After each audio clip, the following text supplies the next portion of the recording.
আল্লাহরে হাত তুলে বললেন, আয় আল্লাহ,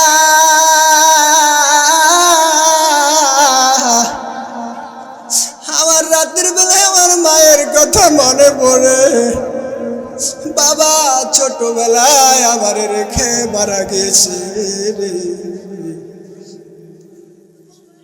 আমার ওস্তাদ আমারে যে পড়াটা দিয়েছে, তুমি যদি আমার সুযোগ করে না দাও, আমার স্মৃতিপটে আমার নলেজের ভিতরে এতখানি পড়া কভার করা সম্ভব নয়। হযরতে বাইজিদ মুস্তাবিক রহমাতুল্লাহি আলাইহি এইবার তিনি রাতের বেলায় যখন আল্লাহর কাছে আহাজারি আর মুনাজারি করলেন রে, আল্লাহ পাকের পক্ষ থেকে বাইজিদ মুস্তাবিকে বলা হলো, ও বাইজিদ মুস্তাবিক, তুমি তোমার ওস্তাদ যেই জায়গা থেকে তোমাকে সবক দিয়েছেন, পড়া দিয়েছে, তুমি এবার সেই জায়গা থেকে জায়গাটা বের করে তুমি পড়ো, আউযু বিল্লাহি বিসমিল্লাহির রহমানির রহিম। হযরতে বাইজিদ মুস্তাবি ছোট্ট নাবালেক মাসুম বেগুনা মানুষ আল্লাহর কাছে মোনাজাত করে কান্নাকাটি করলো, আর আল্লাহর পক্ষ থেকে ইলহাম হয়ে গেল, বাইজিদ রে কোরআন নিয়ে বস। হযরতে বাইজিদ মুস্তাবি এবার কোরআন নিয়ে বসে গেলেন। মাদ্রাসায় একা একা, শীতের দিন, কনকনে শীত। বর্তমান সময় কত ভিআইপি ডিজাইনের কোয়ালিটি সম্পন্ন পোশাক আছে। আগের দিনে ঠান্ডা বেশি ছিল, পোশাক এত শক্তিশালী ছিল না। আল্লাহর ছোট্ট নগণ্য গোলাম এবার তিনি সাথে সাথে আল্লাহর দেওয়া কোরআন সামনে নিলেন আর তেলাওয়াত শুরু করে দিলেন। মানুষ যেমন বর্তমান সময় স্মার্টফোনগুলি, অ্যান্ড্রয়েড সেটগুলি একটার সাথে আরেকটা ব্লুটুথের মাধ্যমে, শেয়ারিটের মাধ্যমে, ভিভো, হোয়াটসঅ্যাপ, ইমোর মাধ্যমে একটা জিনিসকে আর একটা জায়গায় নিয়ে যেতে পারে, আল্লাহর বান্দা বাইজিদ মুস্তাবি এবার তিনি ছোট্ট মানুষ সূরাতুল ফাতিহা থেকে তেলাওয়াত শুরু করলেন। ওস্তাদ যতখানি পড়া দিয়েছেন, এক বসনিতে পৃষ্ঠা উল্টায়, পৃষ্ঠা উল্টায়, আর উল্টাতে উল্টাতে ওস্তাদের নির্দিষ্ট জায়গা ওভারকাম করে তার সিনার ভিতরে ব্লুটুথের থেকেও শ্রেষ্ঠ ব্লুটুথ হয়ে গেঁথে যায়। জোরে সোরে বলো সুবহানাল্লাহ। আমার প্রিয় ভাইরা রে, হযরতে বাইজিদ মুস্তাবি রহমাতুল্লাহি আলাইহি এইবার সকাল হয়ে গেল রে। ওস্তাদের কদমে দাঁড়িয়ে বলে, হুজুর গো, আমি আপনার ছোট্ট বাইজিদ আপনার কদমে হাজির হয়ে গেল। আপনি আমারে সবক নেন আর সবক দেন, আর আমাকে আমার মায়ের কাছে যাওয়ার সুযোগটা করে দেন। আল্লাহর ওলি জিজ্ঞেস করলো, বাইজিদ রে, কেমন করে এতগুলি সবক তুমি মুখস্থ করে ফেলেছো রে? কেমন করে আয়ত্ত করেছে রে বাবা? আমি বুঝতে পেরেছি বাইজিদ, তুমি সাধারণ কোনো বালকের সন্তান নও, সাধারণ কোনো মায়ের পেটে তুমি জন্মগ্রহণ করো নাই। তুমি এমন আবেদা সালেহা জাকিয়া পুতা পবিত্রা রমণীর পেটের ভিতরে তুমি ধারণ হয়েছো, যার কারণে তুমি ছোট্ট মানুষ আল্লাহর কাছে মোনাজাত তুলেছো, আর আল্লাহ পাক তোমার মাথার মেধাটাকে খুলে গোটা কোরআন তোমার স্মৃতিপটে ঢুকিয়ে দিয়েছে। ইন্নাল হামদালিল্লাহি নাহমাদুহু ওয়া নাস্তাঈনুহু ওয়া নাস্তাগফিরুহু ওয়া নাউযু বিল্লাহি মিন শুরুরি আনফুসিনা ওয়া মিন সাইয়্যাতি আ'মালিনা। من يهد الله فلا مضل له ومن يضلله فلا هادي له ونشهد أن لا إله إلا الله وحده لا شريك له ونشهد أن سيدنا وحبيبنا ومولانا محمدا عبد الله ورسوله الذي أرسله بالحق بشيرا ونذيرا وداعيا إلى الله بإذنه وسراجا منيرا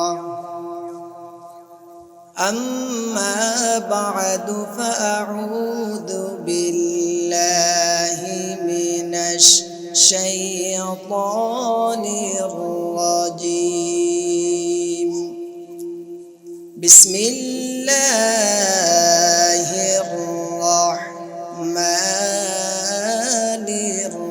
الرحيم من عمل صالحا من ذكر أو أنثى وهو مؤمن فلنحيينه حياة طيبة ولنجزينهم أجرهم بأحسن ما كانوا يعملون. وقال الله تعالى في حبيب شانه آمرا ومخبرا إن الله وملائكته يصلون على النبي يا أيها الذين آمنوا صلوا عليه وسلموا تسليما اللهم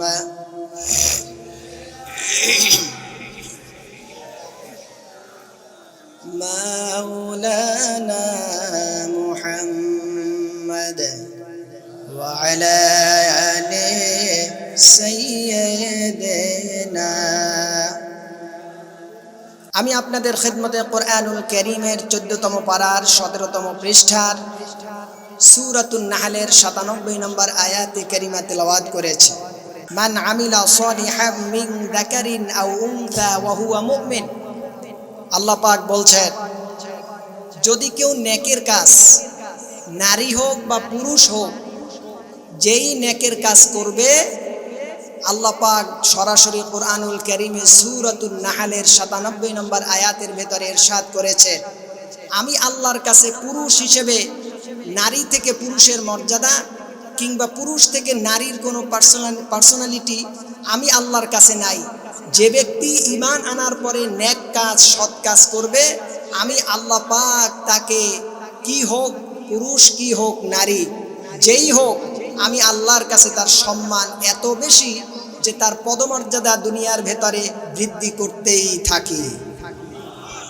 কতটা করি এবং কিভাবে করি, এই ব্যাখ্যাটাই আপনাদেরকে নিয়ে আমি প্রবেশ করার চেষ্টা করছি। হযরত ঈসা আলাইহিস সালাতু ওয়াস সালামের জামানায় একজন মহিলা নামাজে দাঁড়িয়েছে। তো নামাজে দাঁড়ানোর পরে তিনি যখন নামাজে দাঁড়ালেন, এদিক থেকে ওনার একটা দুগ্ধপোষ্য শিশু ছিল। উনি চুলার ভেতরে আগুন জ্বালিয়ে তারপরে ভাবলেন যে আমি নামাজটা শেষ করে তারপরে চুলার ভেতরে রুটি ভাজি করব। সাধারণভাবে আমাদের মা বোন স্ত্রীরা অনেক সময় চুলাটা জ্বালিয়ে প্রচণ্ড শীতের দিনে তারপরে কোনো কাজে যায়। তো হযরত ঈসার জামানায় আবেদা সালেহা জাকিয়া পুতা পবিত্র রমণী তিনি নামাজে দাঁড়ালেন। তার আগে চুলার ভেতরে আগুন জ্বালিয়ে ভাবলেন নামাজটা শেষ করি, চুলাটা গরম হোক, নামাজ শেষ করে আমি রুটি ভাজি করব। পাশেই তার একটা কলিজার টুকরো দুগ্ধপোষ্য সন্তান ছিল। এই দুগ্ধপোষ্য সন্তানকে পাশে রেখে তার পাশে একটা চুলা, কিছু দূর দূরে উনি নামাজে দাঁড়ালেন। উনি যখন নামাজে দাঁড়ালেন, বাসা বাড়িতে কোনো মানুষ ছিল না। কোথ থেকে ছদ্মবেশ ধারণকারী এক মহিলা, এই নামাজি মহিলা যখন নামাজে আল্লাহু আকবার বললেন, কোথ থেকে ছদ্মবেশী ধারণকারী এক মহিলা এসে ওনার কানের ভেতরে কথা শুরু করে দিল। তাহলে মহিলা আছে কোথায়? একটু কথা বলেন। নামাজে। বাসায় দ্বিতীয় কোনো লোক নেই, কিন্তু যখনই তিনি নামাজের নিয়াত বাঁধলেন, সাথে সাথে ছদ্মবেশ ধারণকারী এক মহিলা এসে হাজির হলেন। আল্লাহ পাকের বান্দি যখন নামাজের ভেতরে দাঁড়িয়ে সর্বপ্রথম যখন তিনি তাকবীরে তাহরিমা বেঁধে আল্লাহু আকবার বলে দুটো হাত বুকের উপরে বেঁধে নামাজটাকে শুরু করলেন, নামাজ শুরু হবার সাথে সাথে আল্লাহ পাকের বান্দি যখন সানা তেলাওয়াত করলেন, সানা তেলাওয়াতের পরে ধ্যান ও খেয়াল নিয়ে মনোযোগ আকর্ষণ করে যখন আল্লাহর সাথে তিনি সূরাতুল ফাতিহা তেলাওয়াত করে যখন কথা শুরু করে দিয়েছেন, কারণ মুমিনের নামাজ এটা শুধু কোরআন তেলাওয়াত নয়।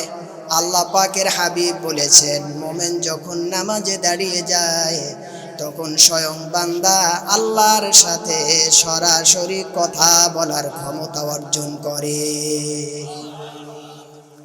উনি যখন নামাজে দাঁড়িয়ে সূরাতুল ফাতিহাকে তেলাওয়াত শুরু করে দিলেন, তেলাওয়াত করার সাথে সাথে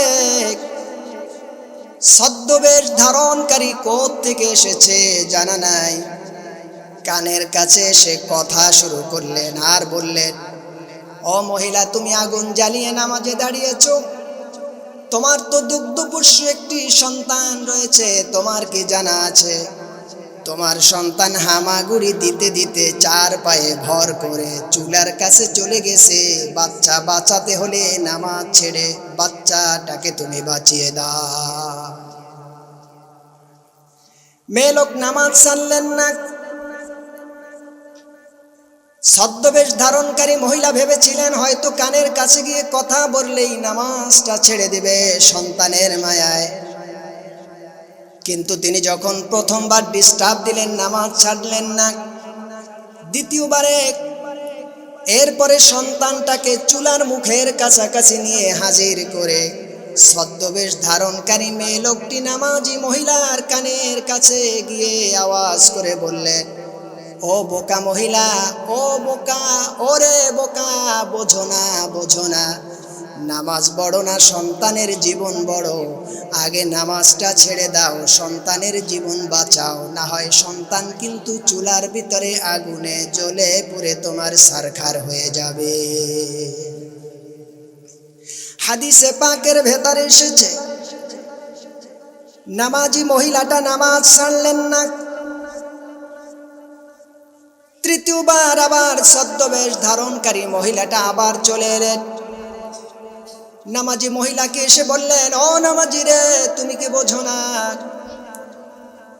তুমি যেখানে দাঁড়িয়ে আছো নামাজের ভেতরে, তুমি নামাজের ভেতরে তাকিয়ে দেখো, তোমার কলিজার টুকরো সন্তান এখন আর চুলার উপরে আগুনের বাহিরে নাই, সে সরাসরি কেমনে যেন চুলার ভিতরে প্রবেশ করে চুলার ভিতরে জ্বলে পুড়ে ছারখার হয়ে যাচ্ছে। ভেবেছিল হয়তো বললে পরেই সে নামাজটা ছেড়ে দিবে। আপনার আমার নামাজের যে অবস্থা বর্তমান মুসল্লিদের আর বর্তমান মহিলাদের মা বোনদের যে নামাজের অবস্থা রয়েছে, তাতে বাচ্চা আগুনে পড়ার আগে শুধু আওয়াজ হলেই নামাজ কি কর, আওয়াজ হতে দেরি, নামাজ ছাড়তে দেরি হবে। আল্লাহর বান্দি যখন নামাজ তৃতীয়বার ডিস্টার্ব দিল, কিন্তু নামাজ যখন ছাড়লেন না, আল্লাহর বান্দি এবারও যখন নামাজের ভিতরে কায়েম দায়েম আছে, অটুট আছে, অবস্থার ভিতরে মুসল্লির কাছে এসে ছদ্মবেশ ধারণকারী মহিলাটি আবার বলল, বোকারে বোকা, বোঝস না নামাজের চাইতে সন্তানের জীবন বড়, নামাজ ছাড়ো, আগুনের ভিতরে পড়ে গেছে, সন্তানটাকে তুমি বাঁচাও। চতুর্থবার ডিস্টার্বেও মহিলা নামাজ ছাড়লেন না। যখন সে নামাজ না ছাড়লো, এইবার বাচ্চাটাকে ধরে ছদ্মবেশ ধারণকারী মহিলা ছোট্ট দুগ্ধপোষ্য শিশুটাকে ধরে আগুনের চুলার ভেতরে ফেলে দিল। আগুনের ভিতরে ফেলে দেবার পরে ওই মহিলাকে পঞ্চমবার গিয়ে ডিস্টার্ব দিল, কিন্তু মহিলা তো সূরাতুল ফাতিহার পরে যে কিরাত তেলাওয়াত করেছে, পড়তে পড়তে নামাজ শেষ হওয়া পর্যন্ত 5 বার ডিস্টার্ব দিয়েছে। আল্লাহর বান্দি আবেদা সালিহা জাকিয়া পুতা পবিত্র রমণী একবার ডিস্টার্বেও কান না দিয়ে নামাজ চালিয়ে গেলে। এইবার সে নামাজ শেষ করলেন, ডানে সালাম বামে সালাম, সালাম ফিরানোর পরে এইবার তিনি তো নামাজের ভিতরে শুনেছেন সন্তান কই, সন্তান কই, সন্তান কই, সন্তান কই, চুলায়। এইবার তিনি নামাজ শেষ করে প্রশান্ত হৃদয় নিয়ে আগুন জ্বালানো চুলার কাছে চলে গেলেন। চুলার কাছে গিয়ে সন্তান তো আগুনের ভিতরে পড়ে আছে, কিন্তু মনের ভিতরে কোনো টেনশন নাই, দুশ্চিন্তা নাই, মনের ভিতরে কোনো রকমের দুনিয়ার কোনো টেনশন তিনি নিলেন না। তিনি চিন্তা করলেন, মান হাফাযা আলাস সালাতি আকরামাহুল্লাহ يرفع عنه ضيق الموت وعذاب القبر ويعطيه الله بيمينه ويمر على الصراط كالبرق ويدخله الجنة بغير حساب। আওয়াজ দিয়ে বলুন সুবহানাল্লাহ। আল্লাহ রাব্বুল আলামিন কোরআনুল কারীম 19তম পারার 17তম পৃষ্ঠার সূরাতুল মুদ্দাথিরের ভিতরে চমৎকার ভাবে তিনি ইরশাদ করেছেন। আল্লাহ পাক বলেন, মা সালাকাকুম ফি সাকার ক্বালু লাম নাকু মিনাল মুসাল্লিন ওয়া লাম নাকু নুতঈমুল মিসকিন ওয়া কুন্না নাখুদু মা'আল খাইদিন। আল্লাহ রাব্বুল ইজ্জাত ওয়াল জালাল এক আয়াতের তাফসীর কি কোরআনুল কারীমের 5তম পারার 13তম পৃষ্ঠার সূরাতুন নিসার ভিতরে চমৎকার ভাবে তিনি ইরশাদ করেছেন। আল্লাহ পাক বলেন, ইন্নাস সালাতা কানাত আলাল মুমিনিনা কিতাবাম মাওকুতা। আল্লাহ রাব্বুল ইজ্জাত ওয়াল জালাল 5তম পারার 20তম পৃষ্ঠার সূরাতুন নিসার ভেতরে চমৎকার ভাবে ইরশাদ করেছেন। আল্লাহ পাক বলেন, ইয়ারাউনান নাসা ওয়া লা ইয়াযকুরুনাল্লাহা ইল্লা কলিলা।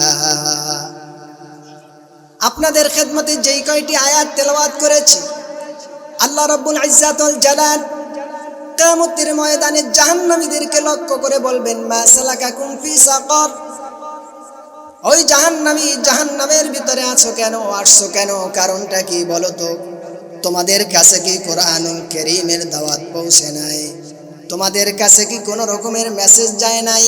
তোমাদের কাছে কি কোরআনুল কারীম তিলাওয়াত করে শোনানোর মতন বায়ান বা ব্যাখ্যা ওয়াজ বা মাহফিলে ডাকার জন্য কোনো নির্ভরযোগ্য আলেম কি তোমাদেরকে ডাকে নাই? এরপরেও আজকের তোমরা কেন কোরআনুল কারীমের দাওয়াত পেয়ে জাহান্নামী হয়ে গেলে? কোন কারণে হয়েছো? তারা সেদিন বলবে, মা সালাকাকুম ফি সাকার قالوا لم نك من المصلين ولم نك نطعم المسكين وكنا نخوض مع الخائضين বলেন আল্লাহু আকবার। বলবে রব্বুল আলামিন আজকের জাহান্নামের ভিতরে প্রবেশ করার কারণ হচ্ছে এই জাহান্নামীর কথাগুলি আমাদেরকে আলেম ওলামা কোরআনুল কারীম দিয়ে বুঝানোর হাজারো চেষ্টা করেছে, কিন্তু আমরা সেদিন শুনি নাই, বুঝি নাই। ক্বালু লাম নাকু মিনাল মুসাল্লিন, নামাজ আমরা আদায় করি নাই। ওয়া লাম নাকু নুতঈমুল মিসকিন, আর মিসকিনদেরকে খাদ্য দেই নাই। ওয়া কুন্না নাখুদু মাআল খায়িদিন, আর মানুষদেরকে পিছনে গীবাত আর শিকায়াত করে সময় নষ্ট করেছি। মসজিদে যাই নাই, কোরআনের আলোচনায় বসি নাই, সেজন্য আমরা জাহান্নামী হয়ে গেছি। আল্লাহ পাক বলবেন, ইয়াউমা ইউকশাফু আন সাকিন ওয়া ইউদউনা ইলাস সুজুদি ফালা ইস্তাতিউন। 29তম পারার 5তম পৃষ্ঠার সূরাতুল কলামের ভিতরে আল্লাহ পাক ইরশাদ করেন, আল্লাহ পাক বলেন, খাশিআতান আবসারুহুম তারহাকুহুম দিল্লাহ ওয়া ক্বাদ কানু ইউদউনা ইলাস সুজুদি ওয়া হুম সালিমুন। ওই জাহান্নামী ইয়াউমা ইউকশাফু আন সাক, সক্ষম যদি হও, যে হাঁটু বাঁকা করে দুনিয়ায় সিজদা দিয়েছো আর রুকু দিয়েছো, আজকের সিজদা আর রুকু দেয় তো নামাজ যে পড়ে নাই সেও সিজদা আর রুকু দেওয়ার চেষ্টা করবে। আল্লাহ পাক বলবে, কে পড়ছো আর কে পড়ো নাই আমল নামা পরে দেখবো, আগে বাস্তবে আমার সামনে দেখাও নামাজটাকে। যেন নারী আর পুরুষ সবাই যখন আল্লাহর সামনে দাঁড়িয়ে নামাজকে দেখানোর চেষ্টা করবে যে নামাজ পড়ে নাই, আল্লাহ পাক বলবেন, কাঠ যেমন শক্ত হয়ে থাকে, বেনামাজি আল্লাহর সামনে ধোঁকা আর প্রতারণার দেখানোর জন্য নামাজ শুরু করবে। আল্লাহ পাক তার পিঠ আর রুকু করার সময় আর সিজদা দেয়া আর উঠার সময় আল্লাহ পাক মাজাটাকে শক্ত কাষ্ঠের মতন করে দিবে। বেনামাজি দুনিয়ায় যে নামাজ না পড়েছে, আখিরাতে সে আল্লাহর সামনে নামাজ আদায় করতে পারবেন না। বলেন নাউযুবিল্লাহ। আমরা কি আল্লাহর সামনে কিয়ামতের ময়দানে বেনামাজি হয়ে উঠতে চাই? কে কে চাই দুহাত উত্তোলন করে দেখায়। বেনামাজি উঠতেছে, তার মানে নামাজি পরে নামাজি হয়ে উঠতে চাচ্ছে, ঠিক কিনা বলেন? আমরা আল্লাহ পাকের কদম মোবারকে কিয়ামতের ময়দানে সিজদাকারী রুকুকারী নামাজের মুসাল্লায় দাঁড়িয়ে আল্লাহর সামনে নামাজ পড়ে দেখাতে চাই। কে কে নারায়ে তাকবীর, নারায়ে তাকবীর, নারায়ে রিসালাত সাল্লাল্লাহু আলাইহি ওয়াসাল্লাম। ওই যে মহিলা নামাজে দাঁড়িয়ে আছে, নামাজ ভেঙে এবার তিনি চুলার কাছে চলে গেলেন। চুলার কাছে গিয়ে বাচ্চা তো আগুনে পড়ে আছে, টেনশন নাই, চিন্তা নাই। তিনি আল্লাহর উপর তাওয়াক্কুল করে যে নামাজ পড়ছিলেন, নামাজের শেষে চুলার কাছে গিয়ে তাকিয়ে দেখে বাচ্চা চুলার উপরে না, বাচ্চা চুলার ভেতরে আগুনের মাঝখানের ভেতরে বসে। হাদিসে পাকের ভেতরে এসেছে, আমার যুবক ভাইরা রে, আমার বৃদ্ধা বাল বনিতা বেদা সালেহা মা বোন যারা পর্দার অন্তরালে আছেন, পর্দানসীন আমার মায়েরা যারা আছেন, বাসা বাড়িতে নামাজে যদি আপনি আমি দাঁড়িয়ে যাই, নামাজে দাঁড়ানোর আগে মোবাইলে ফেসবুকে একটা স্ট্যাটাস দেয়া হয়, নামাজে দাঁড়ানোর পরে নামাজের ভিতরে আবার তাকিয়ে দেখে আমার স্ট্যাটাসের ভিতরে লাইক কে করলো, কমেন্টস কে করলো, শেয়ার কয়জনে করলো, আমার ফ্রেন্ড সাইকেল যারা আছে ওরা সবাই আমার স্ট্যাটাস দেখলো কিনা। আমাদের ভিতরে এমন নামাজি আছে কিনা? নামাজের ভেতরে যখন দাঁড়িয়ে নামাজের আগে মোবাইলের কোনো একটা বিজ্ঞপ্তি ছাড়লো, আপলোড দিল, এরপরে নামাজের ভিতরে 4 রাকাত নামাজের 2 রাকাত আদায় করে মোবাইলটারে পাশে রাখে, বিজনেসম্যান তাকিয়ে দেখে আমার সেই পাওনাওয়ালা টাকা পাওনাওয়ালা পার্টি আমার ফোনটা রিসিভ করলো নাকি ফোনটা দিল। শিক্ষক চিন্তা করে যে এই টিউশনিটা করাই ছাত্রটা আমার আসলো কি আসলো না। নামাজ পড়ে শিক্ষক তার শিক্ষানীতি নিয়ে, বিজনেসম্যান বিজনেসের চিন্তা ভাবনা নিয়ে, মহিলা তার মার্কেটিংয়ের চিন্তা নিয়ে নামাজ পড়ে। সেজন্য আমার আপনার নামাজ দিয়ে সমাজের বিপ্লব ঘটে না, সমাজের মানুষের চরিত্রের পরিবর্তন হয় না। কারণ আপনার নামাজ, আপনার আমার নামাজ নামাজ নয়, আপনার আমার নামাজ হয়ে গেছে ধান্দাবাজি আর ফাঁকিবাজ। ঠিক কিনা বলো মুসলমান? আমার প্রিয় ভাইয়েরা, আল্লাহ রাব্বুল ইজ্জাতুল জালালের সেই বান্দী এইবার যখন চুলার কাছে চলে গেলেন, চুলার কাছে যাবার পরে তিনি এবার অপলক নেত্রে তাকিয়ে দেখলেন, আরে কলিজার টুকরো সন্তান চুলার উপরে নাই, চুলার ভেতরে আছে। কিন্তু চুলার ভেতরে কোথায় আছে তাকিয়ে দেখলেন, আমার কলিজার টুকরো বুকের ধন চোখের মানিক আমার সন্তান চুলার ভেতরে বসে আগুনের সাথে খেলা করতেছে। শুধুমাত্র তাই নয়, হাদিসে পাকের ভেতরে এসেছে আল্লাহর বান্দী তাকিয়ে দেখতে পেলেন আমার কলিজার টুকরো সন্তান মাসুম বেগুনাহ চার পায়ে হামাগুড়ি দিয়ে, কলিজার টুকরো যেই সন্তান আমার কে যেন আগুনের ভিতরে ফেলে দিয়েছে। আমার সন্তান আগুনের ভিতরে শুধু বসে আছে এমন নয়, ওই আগুনের যেই ফুঙ্কি, আগুনের অগ্নিস্পৃঙ্গগুলো হাতের মুঠো থেকে ধরে, আর হাতের থেকে ধরার পরে মুখের কাছে নেয়। কারণ বাচ্চাদের সামনে দেখবেন লাল জিনিস দেখলে ওরা খুব আনন্দ পায়, ঠিক কিনা? 5 আইটেমের খাবার কিংবা 5 রকমের খেলনা সামনে দিবেন, দেখবেন এমনে কেমনে যেমনে হয়ে ও কিন্তু লাল জিনিসের দিকে দাবমান হয়ে যায়, ঠিক কিনা বলেন?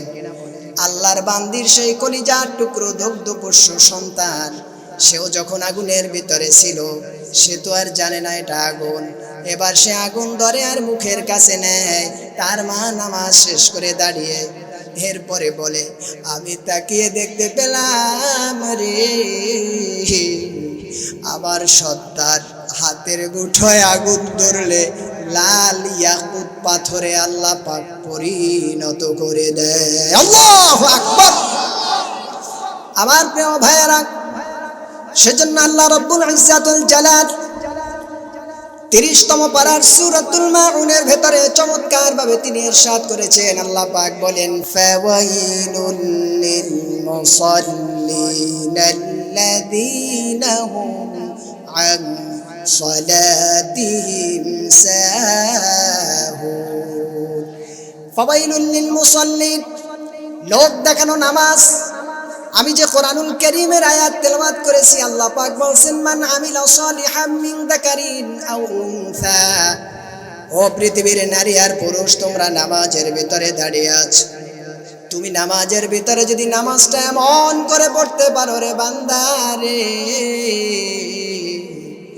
যেই নামাজের ভিতরে স্বামী তুমি নামাজে দাঁড়িয়েছো, স্ত্রীর কথা মনে নাই, স্ত্রী তুমি নামাজে দাঁড়িয়েছো, স্বামীর কথা মনে নাই, বাবা তুমি নামাজে দাঁড়িয়েছো, কলিজার টুকরো বুকের ধন তোমার সন্তানের কথা তুমি ভুলে গেছো। তুমি যদি এমন করে নামাজের মুসাল্লায় দাঁড়িয়ে আমাকে সিজদা দিতে পারো,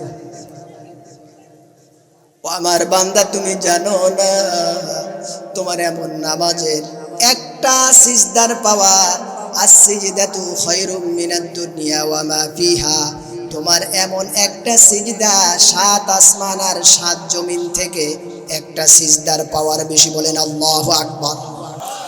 আমার প্রিয় ভাইয়ারা, হযরত বাইজিদ মুস্তাবি রাহমাতুল্লাহি আলাইহি যখন তিনি ছোট ছিলেন, ইতিহাস বলে ইয়ামান দেশের ভিতরে যখন তিনি 804 খ্রিস্টাব্দে জন্মগ্রহণ করেছিলেন, জন্মগ্রহণ করার পরে বাইজিদ মুস্তাবি রহমাতুল্লাহি আলাইহির বাবা ছোট্টবেলায় মারা গিয়েছেন। তিনি দুনিয়ার ভিতরে জীবিত নাই।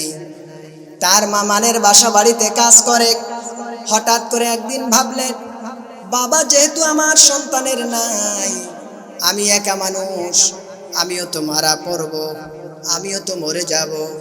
আমি মারা গেলে পরে আমার জন্যে আল্লাহর কাছে দোয়া করবে কে? মনের ভিতরে আবাল বিদ্যা বনিতা, স্বামী হারা অবলা সরলা বিধবা নারী যখন চিন্তা করলেন আমি মারা গেলে আমার জন্য দোয়া করবে কে, চিন্তা করলেন তাহলে তো অবশ্যই আমার সন্তানকে একজন আলেম বানানো দরকার। তাহলে কোথায় আলেম বানাবো? এখন তো মোড়ে মোড়ে মাদ্রাসা পাওয়া যায়, 10টা মাদ্রাসা থেকে একটা মাদ্রাসায় দেওয়া সহজ হয়ে যায়, আসা যাওয়া সহজ। আগেকার দিনে তো এত মাদ্রাসার কোনো সুযোগ ছিল না। তিনি মানুষদেরকে জিজ্ঞেস করলেন, ভাই রে, সন্তানটাকে আমি মাদ্রাসায় দিতে চাই, তোমরা আমারে মাদ্রাসার খবর দাও। অনেক মানুষকে জিজ্ঞেস করার পরে সবাই মিলে একটা তথ্য দিল, বলল অমুক গ্রামের অমুক জায়গায় আল্লাহর খাস একজন বান্দা আছে, আপনি যদি সেই জায়গায় তাকে ভর্তি করে আল্লাহর ওলির কাছে দিতে পারেন, তাহলে আপনার সন্তানটা ভবিষ্যতে আপনি মারা গেলেও আপনার জন্য দোয়া করবে। বাইজিদ মুস্তাবির মা ওই লোকটাকে খুঁজে খুঁজে এরপরে তাকে ভর্তির ব্যবস্থা করলেন।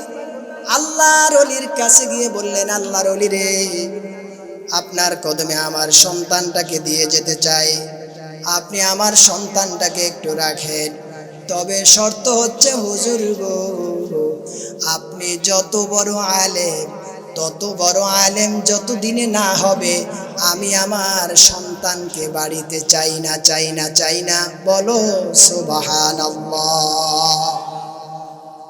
আমাদের গার্ডিয়ানদের কি অবস্থা?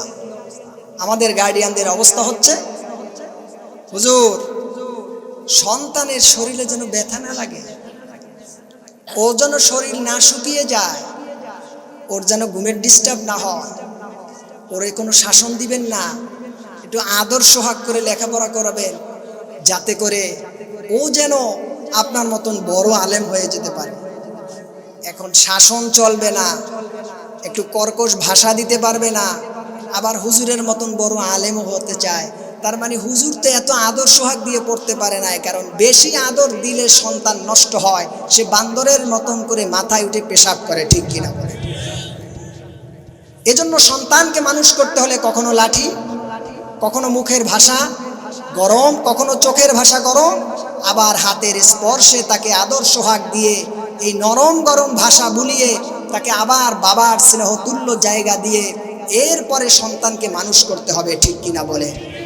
কিন্তু বর্তমান সমাজে এক শ্রেণীর মা বাবা আছে, যদি সন্তানকে একটু টিচার টর্চ করে, আঘাত করে, পাল্টা রিয়াকশন সন্তানের পক্ষ থেকে তার বাবা, চাচা ইত্যাদি ইত্যাদি গিয়ে এমন থ্রেট করে, ওই সন্তানকে পরের দিন শিক্ষক পড়াতেই ক্লাসে ভয় পায়, ঠিক কিনা বলে? এজন্য সন্তানকে শাসনও লাগবে, আদরও লাগবে, দুইটার সমন্বয় করতে হবে। যদি কখনো দেখেন যে সন্তানের প্রতি হুজুর বা কোনো জেনারেল শিক্ষক একটু বেশি মেরে ফেলছে বা আঘাত করে ফেলছে, তাকে রাফ ভাষা ইউজ করা যাবে না। তাকে ভালোবেসে আপনি জানতে চেতে পারেন যে হুজুর এরকমের করে তো আচরণটা না করলেই পারতে, বা ও তো ব্যথাটা বেশি পেয়েছে, বা ও তো আসলে এতটা আঘাত পাওয়ার যোগ্য না। দেখবেন ওস্তাদ এমনিতেই দুর্বল হবে, আপনার সন্তানের প্রতি সে কোমল আচরণ আগের থেকে আরও বেশি করবে, দেখবেন সন্তানের মেধা ভালো হয়ে গেছে। কিন্তু আপনি যদি রিয়াকশনে চলে যান, এই সন্তান আপনি যত বড়ই টাকাওয়ালা মানুষ হন, তার জীবনটা একেবারে ডিসকোয়ালিফাই হয়ে যাবে, ঠিক কিনা বলেন? আমার দুই পাশে সম্মানিত সুধীমণ্ডলী বসে আছেন, স্যার বসে আছেন, নাসিম ভাই বসে আছেন, এরা শিক্ষিত, এরা বুঝে যে আসলে আমি যে কথাগুলি বলতেছি, সন্তানকে গড়তে হলে নরম গরম দুইটার সমন্বয় লাগে, ঠিক কিনা বলে? ঠিক সেভাবে করে এইবার বাইজিদ মুস্তাবি রহমতুল্লাহি আলাইহি ভর্তি করে দিলেন মাদ্রাসায়। উস্তাদকে একটা কথা তার মা বলে গেলেন, বললেন, হুজুর যতদিনে সে আপনার মতন যোগ্য বিশ্ববিখ্যাত না হবে, ততদিন পর্যন্ত আমার বাইজিদকে আমি চাই না। সুবহানাল্লাহ বলবেন না? আমার প্রিয় ভাইয়েরা, পর্দার অন্তরালের মা বোনেরা, বাইজিদ মুস্তাবি ছোট্ট নাবালেগ মাসুম বেগুনা বাচ্চাটারে মাদ্রাসায় ভর্তি করে দিয়ে তার মা বিদায় নিয়ে চলে গেলেন। মাদ্রাসায় যদি ছাত্র ভর্তি করা হয়, আপনারাও যারা ছোটবেলায় লেখাপড়া করেছেন দেখবেন কয়েকদিন গেলে পরে বাড়ির টান শুরু হয়ে যায়, হয় কিনা? বাইজিদ মুস্তাবিরও তাই হয়েছে।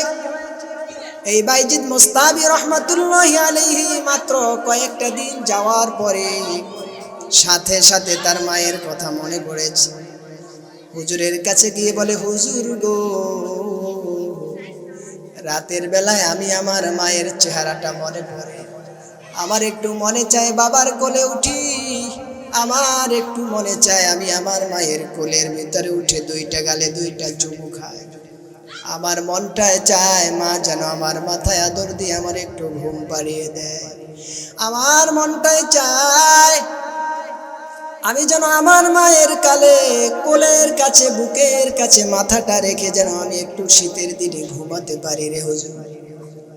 এবার হুজুর একটা সমস্যায় পড়ে গেলেন, কারণ বাচ্চার মন ভেঙে গেলে মাদ্রাসায় নাও থাকতে যেতে পারে, আবার ওদিকে তার মায়ের সাথে ওয়াদা হয়ে গেছে যতদিনে আল্লাহওয়ালা না হবে ততদিনে তার মা বাইজিদরে বাড়িতে ফেরত দিতে নিষেধ করে দিয়েছে। আল্লাহর ওলি এইবার চিন্তা করলেন কিভাবে আমি দুইটাকে সমন্বয় করতে পারি। হঠাৎ বাইজিদ মুস্তাবিকে ডেকে তার ওস্তাদ বললেন, বাবারে, তোমাকে আগামীকালকের যতটুকুন সবক আমি পড়া দিচ্ছি, এই সবক পড়াটা যদি তুমি আমাকে ক্লিয়ার করে দিতে পারো একমাত্র তাহলেই আমি তোমাকে ছুটি দেব বাড়িতে যাওয়ার। হযরত বাইজিদ মুস্তাবি রহমাতুল্লাহি আলাইহি এইবার তিনি হুজুর যতখানি পড়া দিয়েছেন এটা স্বাভাবিকভাবে ছোট্ট মেধার মানুষ কোনোদিন পারে না, পারার কথাও না। এবার ছোট্ট মানুষ রাতের অগোচরে সবার চোখকে ফাঁকি দিয়ে দগ্ধপোষ্য সন্তানের মতন ছোট কোমলমতি সন্তান, এবার সে আল্লাহর কাছে গোপনে সে রাতের বেলায় হাত তুলে মোনাজাত শুরু করে দিলে। আল্লাহরে হাত তুলে বললেন, আয় আল্লাহ,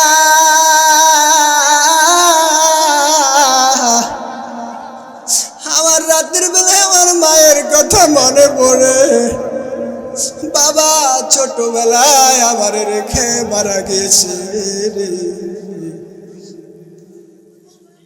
আমার ওস্তাদ আমার যে পড়াটা দিয়েছে তুমি যদি আমার সুযোগ করে না দাও, আমার স্মৃতিপটে আমার নলেজের ভিতরে এতখানি পড়া কভার করা সম্ভব নয়।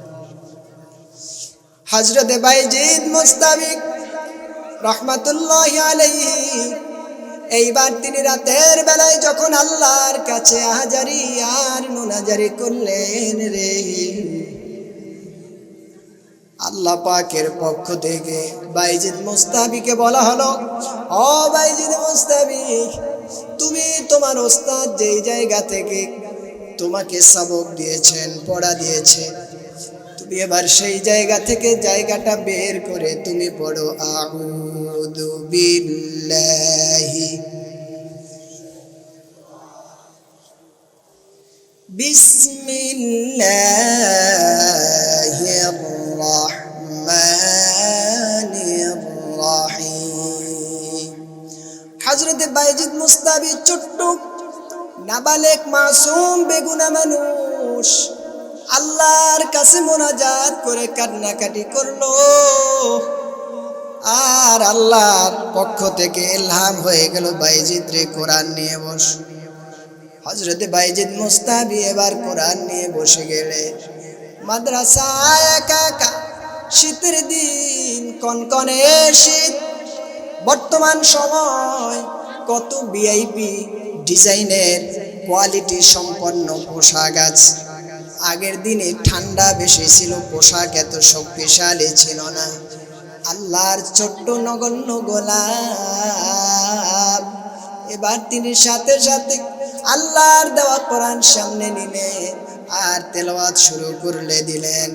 মানুষ যেমন বর্তমান সময় স্মার্টফোনগুলি, অ্যান্ড্রয়েড সেটগুলি একটার সাথে আরেকটা ব্লুটুথের মাধ্যমে, শেয়ারিটের মাধ্যমে, ভিভো, হোয়াটসঅ্যাপ, ইমোর মাধ্যমে একটা জিনিসকে আর একটা জায়গায় নিয়ে যেতে পারে, আল্লাহর বান্দা বাইজিদ মুস্তাবি এবার তিনি ছোট্ট মানুষ, সূরাতুল ফাতিহা থেকে তেলাওয়াত শুরু করলেন।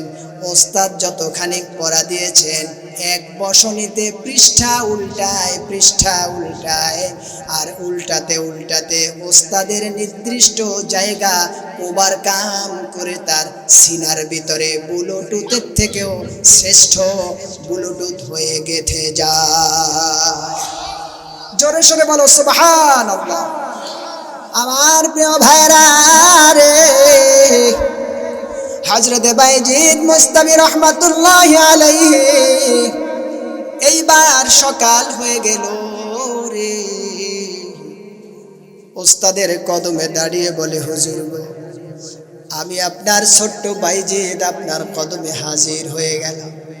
আপনি আমারে সবক নেন আর সবক দেন, আর আমাকে আমার মায়ের কাছে যাওয়ার সুযোগটা করে দেন। আল্লাহর ওলি জিজ্ঞেস করলো, বাইজিদ রে, কেমন করে এতগুলি সবক তুমি মুখস্থ করে ফেলেছো রে? কেমন করে আয়ত্ত করেছে রে বাবা? আমি বুঝতে পেরেছি বাইজিদ, তুমি সাধারণ কোনো বালকের সন্তান নও, সাধারণ কোনো মায়ের পেটে তুমি জন্মগ্রহণ করো নাই।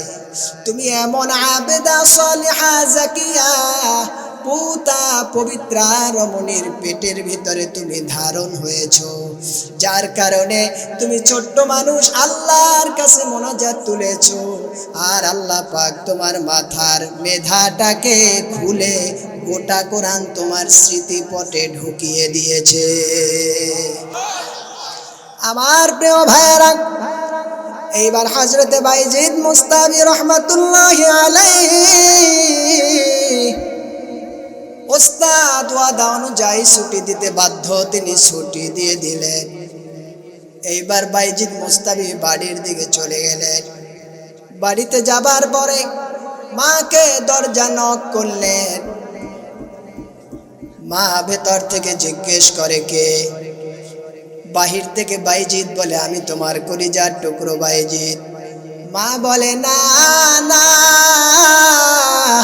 আমার বাইজিদ হতেই পারে না,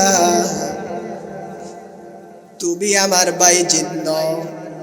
কারণ আমার বাইজিদ হুজুরকে আমি বলে এসেছি, যেদিন তার মতন জগৎ বিখ্যাত আলেম হতে পারবে, তার আগে কোনো দিন তার হুজুর তাকে ছুটি দিবে না।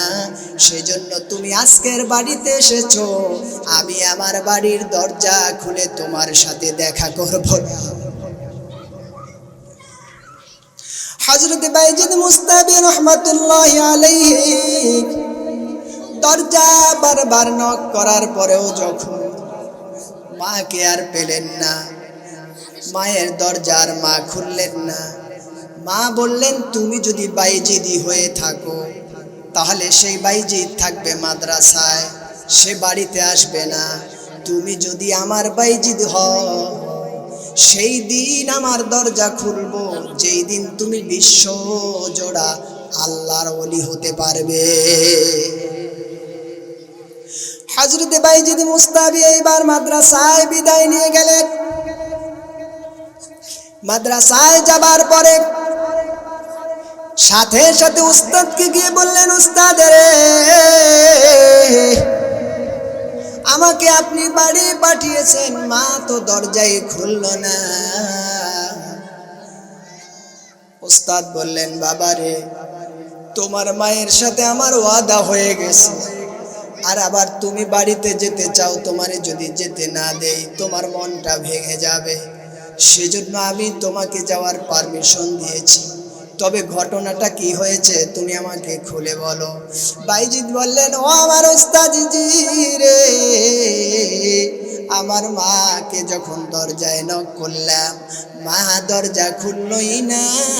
বলল, যেদিন জগৎ বিখ্যাত তোমার ওস্তাদের মতন আলেম হতে পারবে, সেদিন আমার দরজা খুলে আমি তোমাকে রিসিভ করব, না হয় আমি তোমার মা তোমার চেহারা দেখতে চাই না। বলেন সুবহানাল্লাহ। আমার প্রিয় ভাইয়েরা, এইবার বাইজিদ মাদ্রাসায় চলে গেলেন।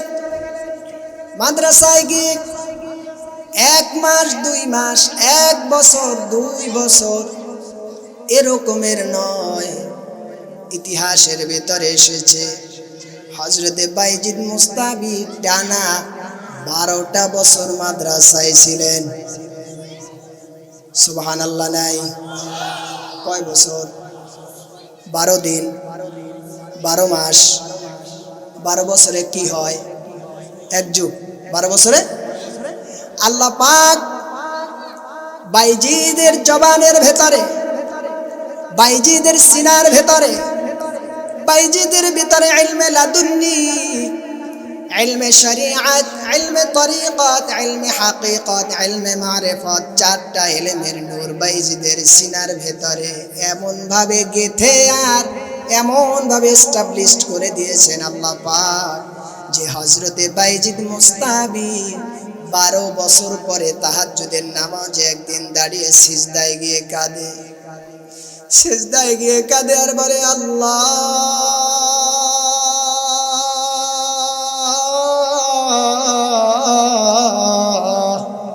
তুমি ছাড়া আমার আর কেউ নাই, তুমি ছাড়া আমার কথা শোনার কেউ নাই, তুমি ছাড়া আমার কথা কে শুনবে রে মালিক?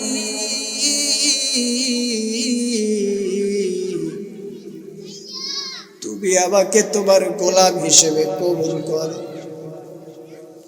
ওস্তাদ তার পাশের রুমের ভেতরে ঘুমিয়েছিলেন। হঠাৎ ওস্তাদের ঘুম ভেঙে গেল। তাকিয়ে দেখলেন বাইজিদ মুস্তাবি সিজদার ভেতরে আছে, মুনাজাতের ভেতরে আছে। এমন সময় তার ওস্তাদ দেখতে পেলেন মদিনাওয়ালা স্বয়ং নিজে বাইজিদের মাথার কাছে হাজির হয়ে গেছে। হযরতে বাইজিদ মুস্তাবি নামাজের সিজদার ভিতরে আল্লাহরে ডাকে। 30তম পারার সূরাতুল আলাকের ভিতরে এসেছে, আল্লাহ পাক বলেন, কাল্লা লা তুতি'হু ওয়াসজুদ ওয়াকতারিব। ও হাবিব, নবীজি আমার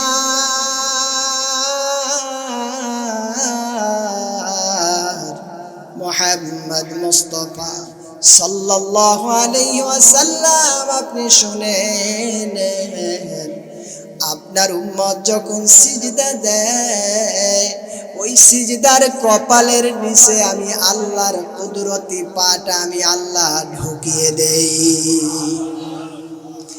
সবচেয়ে আমি আমার বান্দার জন্য খুশি হয়ে যাই। আমার বান্দা যদি শেষ রাত্রি দাঁড়িয়ে আমার ভয় নিয়ে স্ত্রীর আরামের শয্যা ত্যাগ করে হারাম করে আমার বান্দার আমার বান্দি যদি দাঁড়িয়ে সালাতুত তাহাজ্জুদের নামাজে দাঁড়িয়ে যেতে পারে, ওই সময় সে কতটা গুনাহ করছে আমি দেখি না, কোন বয়সে নামাজ ধরছে তা আমি দেখি না, কোন হৃদয়ের ভেতরে সে আছে তা আমি দেখি না। প্রচন্ড শীতের রজনীতে আরামের ঘুমকে হারাম করে ঠান্ডা পানি দিয়ে ওযু করে তাহাজ্জুদের যায় নামাজে বান্দা যখন দাঁড়িয়ে যায়, আল্লাহ রাব্বুল ইজ্জাতুল জালাল সাথে সাথে ঘোষণা করে দেয়, ওয়া আন নবী হুরায়রা রাদিয়াল্লাহু তাআলা আনহু আন্নাহু قال قال رسول الله صلى الله عليه وسلم إن أمتي يدعون يوم القيامة غرا محجلين من آثار الوضوء فمن استطاع منكم أن يطيل له غرته فليفعل। রাওয়াহুল বুখারী। বুখারী শরীফের 137 নম্বর হাদিস, কিতাবুল ওযু প্রথম খণ্ডের ভিতরে এসেছে। হযরতে আবী হুরায়রা বলেন, যেই মানুষ নামাজের মুসাল্লায় দাঁড়িয়ে যাওয়ার জন্য ওযুটা করলো, ইন্না উম্মতি ইউদআউনা ইয়াউমাল কিয়ামাহ। যেই ব্যক্তি ওযুটা করলো, ওযু করার পরে পরিপূর্ণভাবে কোনু থেকে উপরে পর্যন্ত পানি পৌঁছে দিল, চেহারাটা ধৌত করলো, তাবলুগুল হিলিয়াতু মিনাল মুমিনি হাইতু ওযু। আল্লাহ পাকের হাবিব বলেন, যত অঙ্গ আমার বান্দা পানি দিয়ে ধৌত করছে, কিয়ামতের ময়দানে স্বর্ণ পরিধান করলে আমি আল্লাহ পাক আমার পুরুষ বান্দাদের, আমার নারী বান্দাদের যত বিউটিফাই চেহারা হয়ে যায়, তার থেকে আমি আমার বান্দা আর বান্দিদের চেহারাকে ওযুর পানির বিনিময়ে স্বর্ণ থেকে বেশি অলংকারে উজ্জ্বল বানিয়ে দিব। আমার প্রিয় ভাইয়েরা, হযরতে বাইজিদ মুস্তাবি নামাজের ভিতরে আল্লাহর সাথে সুসম্পর্ক করলেন। নামাজ শেষ না হতে হতেই তার ওস্তাদ উঠে বসে গেছে। ওস্তাদ বললেন, বাবা বাইজিদ রে, এমন কোন ইবাদত করেছে রে বাবা, মদিনা কামলিওয়ালা তো আমার ঘরে তোমার কাছে হাজির। ও বাইজিদ রে, মদিনা কামলিওয়ালা এসে আমাকে সে খবর দিয়ে গেছে, পাগড়ি মাথায় তোমারে আমাকে পরিধান করে দিতে বলেছে। বলেছে, ও বাইজিদের ওস্তাদ, আমি মদিনা কামলিওয়ালা পাগড়ি দিয়ে গেলাম, তুমি আমার পক্ষ থেকে তুমি ওস্তাদ হয়ে তার মাথার উপরে পাগড়ি পরিধান করে দাও, আর তারে বলে দাও আগামী দিন থেকে আল্লাহ পাক তারে সুলতানুল আরিফিন, ওলিদের শ্রেষ্ঠ ওলি বানিয়ে দিলে। এইবার যখন মাথায় পাগড়ি পরিধান হয়ে গেল, হযরতে বাইজিদ মুস্তাবি রাহমাতুল্লাহি আলাইহি এইবার পরের দিন ওস্তাদ বাড়ির দিকে পাঠালে। 12 বছর আগেও বাড়িতে এসেছিল, মনে আছে? 12 বছর আগে বাড়িতে এসে দরজা নক করেছে, মা দরজা খোলে না। আর আজকের যখন দরজার কাছে এসে মা বলে ডাক দিছে, দরজা খুলতে দেরি হয় না। আল্লাহু আকবার। হযরতে বাইজিদকে মা জড়িয়ে ধরে বলল, বাইজিদ রে বাবা, আজকের একটা দুইটা দিন, একটা দুইটা বছর তোমাকে আমি দূরে রেখে রাই নাই,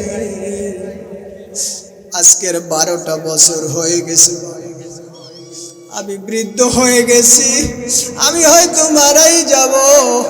তোমারেও বড্ড দেখতে মনে চেয়েছিল, কিন্তু আমি বুঝতে পেরেছিলাম আমি 12টা বছর মানের বাসায় কাম করে রাতের বেলায় তোমার চেহারাটা আমার চোখের সামনে ভেসে উঠত, কিন্তু আমি আমার আল্লাহর দ্বীনের জন্য তোমারে ফেদা করেছি, উৎসর্গ করে দিয়েছিলাম রে বাবা। আজকের তুমি আমার কাছে এসেছো, আয় আয় আয় আমার বুকে আয়, আমি তোর জন্য দোয়া করে দেই। তাফসীরের ভিতরে লেখে, ইতিহাসের ভেতরে এসেছে, বাইজিদ মুস্তাবিকে ধরে মা একটা চাপ দিলেন আর আল্লাহরে ডেকে বললেন, আল্লাহ রে, যতটুকুন বাকি আছে কামালিয়াত হাসিল করতে, আমার সন্তানটাকে তুমি গোটা বিশ্বে নাম ছড়িয়ে দাও। আমার প্রিয় ভাইয়েরা, আপনার একটি সন্তান যদি দিনের একটা হরফ তেলাওয়াত শিক্ষা দেবার জন্য রাতের বেলায় শেষ রাত্রে উঠে ওস্তাদের নিগরানির ভিতরে যদি একটা আয়াত যদি সে শিখতে পারে, শেষ রাত্রে আপনি কম্বলের ভেতরে আছেন আর আপনার কলিজার টুকরো সন্তান তালিমুল কোরআন ওয়াস সুন্নাহ মাদ্রাসার ভেতরে আছে, সেখানে বসে বান্দা যখন ছোট্ট ছোট্ট কচি আওয়াজে আল্লাহর কোরআনের তেলাওয়াত করে, বালেগ হওয়ার আগ পর্যন্ত যতবার যত খতম কোরআন সে তেলাওয়াত করে রে, প্রত্যেকটা তেলাওয়াতের সওয়াবগুলি আপনি আব্বু আর আপনি আম্মুর নামায় আমলে আল্লাহ পাক দিয়ে দেয়। শুধুমাত্র তাই নয়, এই তালিবুল ইলমকে জ্ঞান অন্বেষণের জন্য যারা সময় করে দেয়, জায়গা দেয়, টাকা দেয়, পয়সা দেয় রে, ও যখন কিয়ামতের ময়দানে জান্নাতে যাবে, সেই দিন আল্লাহ পাক এই দুনিয়ায় যারা তাকে সাহায্য আর সহযোগিতা করেছিল, তার ওস্তাদরে যারা সাহায্য সহযোগিতা করেছিল, আল্লাহ পাক তাদের প্রত্যেককে নাজাতের ব্যবস্থা ওই তালিবুল ইলম দিয়ে করে দিবে। বলেন সুবহানাল্লাহ। আমার প্রিয় ভাইয়েরা, আল্লাহ রাব্বুল ইজ্জাত ওয়াল জালাল পবিত্র কোরআনুল কারীমের ভেতরে 28তম পারার 2তম পৃষ্ঠার সূরাতুল মুজাদালাদের ভেতরে আল্লাহ পাক ইরশাদ করেছেন, আল্লাহ পাক বলেন, ওয়াল্লাযীনা উতুল ইলমা দারাজাত। আল্লাহু আকবার। যেই ব্যক্তি দ্বীনি ইলম শিক্ষা গ্রহণ করে, বয়স আছে মাদ্রাসায় চলে যাও, বয়স নাই তুমি কোনো আলেমদের সোহবতে গিয়ে কোরআন শিক্ষা করো, বয়স নাই বৃদ্ধ হয়ে গিয়েছো, কোনো না কোনো ভাবে আলেমদের সাথে সুসম্পর্ক রেখে নিজেকে ইসলাহ করার চেষ্টা করো। আল্লাহ পাকের হাবিব বলেন, তুমি তালিবুল ইলম বয়সে যেইভাবে কষ্ট করলে আমি আল্লাহ তোমারে নাজাতের ব্যবস্থা করে দিতাম রে, আজকের তোমাকে আমি বৃদ্ধ বয়সে আলেম ওলামাকে ভালোবাসার কারণে তোমাকেও তালিবুল ইলমের খাতায় সম্মান দান করে দিলাম। বলেন সুবহানাল্লাহ। দিনে রাইতে তোমার বান্দার কলবে যেন পাই,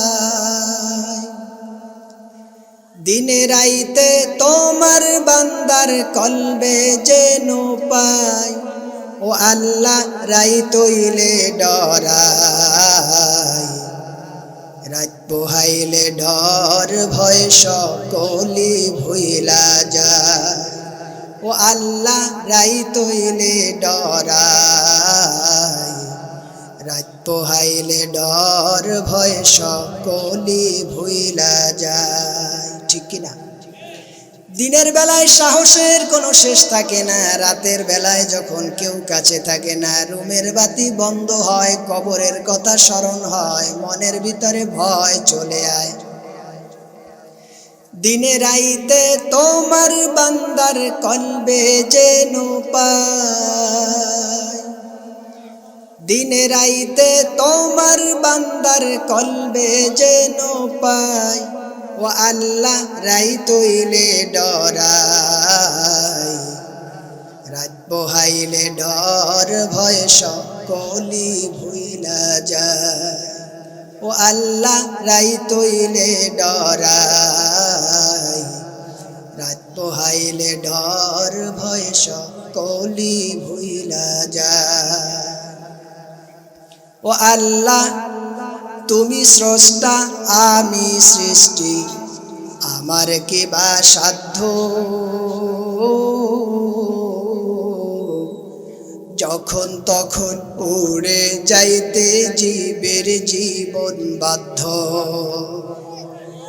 ও আল্লাহ তুমি স্রষ্টা আমি সৃষ্টি, আমার কি বা সাধ্য,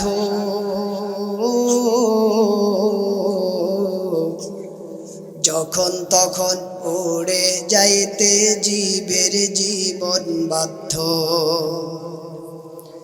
সব ক্ষমতার প্রতিপাদ্য হর হামেশা গায়, সব ক্ষমতার প্রতিপাদ্য হর হামেশা গায়, ও আল্লাহ রাইত হইলে ডরাই, রাত পোহাইলে ডর ভয় সকলি ভুইলা যায়, ও আল্লাহ রাইত হইলে ডরাই, রাত পোহাইলে ডর ভয় সকলি ভুইলা যায়। ও আল্লাহ কর্ম বলে মর্ম ভুলে অসার কার্য করি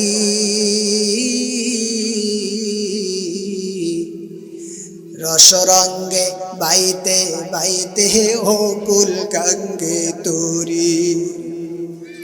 ও আল্লাহ কর্ম বলে মর্ম ভুলে অসার কার্য করি রসরঙ্গে বাইতে বাইতে ও কুল গঙ্গে তোরি। কুল ভিরাও দয়াল কান্ডারি পারের মালিক শাহ। কুল ভিরাও দয়াল কান্ডারি পারের মালিক শাহ। ও আল্লাহ রাই তৈলে ডরাই রাত পোহাইলে ডর ভয় সকলি ভুইলা যায়। ও আল্লাহ রাই তৈলে ডরাই রাত পোহাইলে ডর ভয় সকলি ভুইলা যায়। ও আল্লাহ ঘরের পানে চাই না গো চাইলে চেতন হারায় তনে। কি জানি কি হইব গো আমার শেষ বিচারের দিনে। ও আল্লাহ ঘরের পানে চাই না গো চাইলে চেতন হারায় তনে। কি জানি কি হইব গো আবার শেষ বিচারের দিনে। ভেবে কয় পাগল হাসানে চিত্তে ক্ষমা চায়। ভেবে কয় পাগল হাসানে চিত্তে ক্ষমা চায়। ও আল্লাহ রাই তৈলে ডরাই রাত পোহাইলে ডর ভয় সকলি ভুইলা যায়। ও আল্লাহ রাই তৈলে ডরাই রাত পোহাইলে ডর ভয় সকলি ভুইলা যায়। ও আল্লাহ রাই তৈলে ডরাই রাত পোহাইলে ডর ভয় সকলি ভুইলা যায়। ঠিক কিনা? এই পৃথিবীর আয়ু যতদিন আছে রে দোকানে চায়ের স্টলে বসে শুধু গল্প আর গুজব দিয়ে সময়টাকে কাটায়। রাতের বেলায় কিছু আল্লাহকে ভয় করে স্মরণ করি। দিন হইলে মরণ থাকে না। দিন হইলে বন্ধু বান্ধবের সাথে আড্ডা বাজি করে সময়টাকে নষ্ট করে দেয়। ও আমার প্রিয় ভাইরা, ও আমার পর্দার অন্তরালের মা এবং বোনেরা রে, তালিমুল কুরআন ওয়াস সুন্নাহ মাদ্রাসায় আজকের যে মাহফিলের প্যান্ডেল হয়েছে, সুধী মণ্ডলী যারা বসে আছে, মাইকের আওয়াজ যত দূর পর্যন্ত পৌঁছতেছে, তোমার আমার নাজাতের কোনো কিছুই নাই।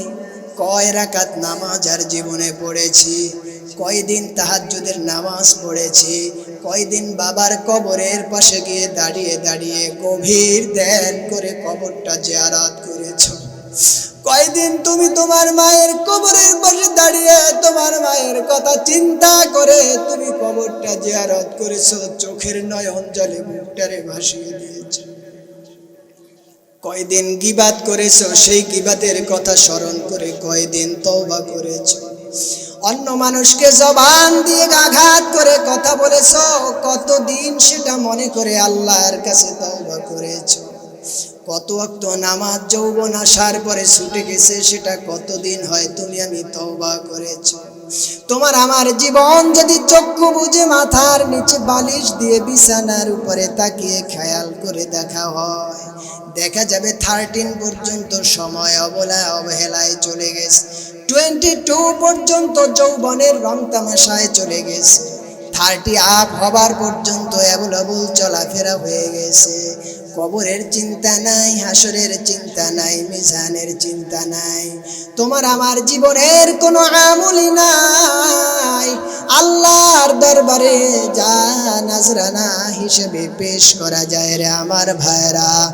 আল্লাহ রব্বুল ইজ্জাতুল জালাল সেজন্য বলে দিয়েছেন, ও আমার বান্দারে, হয়তো তুমি নিজে আলেম হও, না হয় নিজের সন্তান আলেম বানাও, না হয় আলেমদের সাথে সুসম্পর্ক রাখো।